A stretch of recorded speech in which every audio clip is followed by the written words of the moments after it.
Bugün elə bil ki başqa haldayam. Bugün mənə dəyməyin üzülmüşəm. Bu 11 il necə gəldi getdisə, elə bildinəm məktəbə gəlmişəm. Düşür yada o şirin bəhanələr, müəllimə gündəliyim evdə qalır. Dərsə girməmək sonra daha nələr, adam utanır indi yadına salır. Elə bir imkan olaydı əldəki, qaytaraydım geri məktəb illəri. Tutub əlimi mənə yazmaq öylədən, o müəllimin öpəydim əllərini. İlk dərsə gedən günü ağlamışam, anam gedib gözüm ardınca baxır.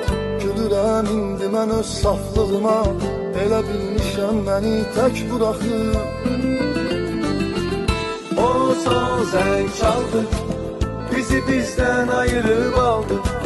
Beləcə xatirələr qaldı.